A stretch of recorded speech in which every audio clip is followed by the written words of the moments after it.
Méditation du 17 juin. Question de commodité. Quant à Laban, il est parti tondre ses moutons. Rachel en profita pour s'approprier les idoles familiales de son père. Genèse 31, verset 19, Bible en français courant. L'un des épisodes les plus intéressants de l'histoire biblique est la fuite de Jacob de la maison de son beau-père. Oui, au moment où tu viens de lire, Jacob a fui son beau-père. Au milieu de cette histoire, on trouve une curieuse note. Quant à Laban, il était parti tondre ses moutons. Rachel en profita pour s'approprier les idoles familiales de son père. Genèse 31, verset 19.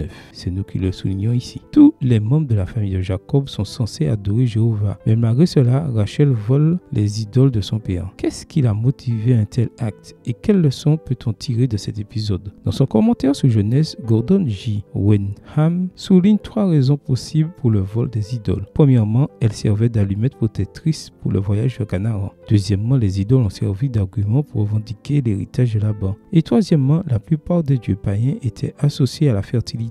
Puisque Rachel ne pouvait pas avoir d'enfants, pour Genèse 30, verset 1, elle a peut-être volé les idoles dans sa quête de fertilité. Si tu examines les 3 raisons possibles qui ont motivé Rachel à voler les idoles de Laban, la leçon de l'histoire devient évidente. Toutes les 3 impliquent un certain type d'avantage pour elle. C'est le mode opératoire du péché. Personne ne se réveille un jour et décide de consacrer sa vie au péché et de se perdre. Le changement est toujours lent et graduel et commence lorsque nous croyons que nous gagnons quelque chose du péché. En Éden, Ève croyait qu'elle obtiendrait la sagesse, voir Genèse 3, verset 6. Mais elle a rencontré la mort. Akan crut qu'il obtenait un manteau, 200 pièces d'argent et un lingot d'or. Mais il condamna à mort 36 Israélites, voir Josué chapitre 7. Et Judas crut qu'il gagnait 30 pièces d'argent, mais en réalité, il trahissait le Fils de Dieu. Ainsi, la prochaine fois que tu concluras qu'il y a un certain bénéfice pour toi en trahissant tes principes et en échouant à Dieu, souviens-toi des paroles du sage. Mon fils, si des pécheurs veulent te séduire, n'accepte pas. Proverbe 1, verset 10. Amen. Bonne journée à toi et que le Seigneur te bénisse.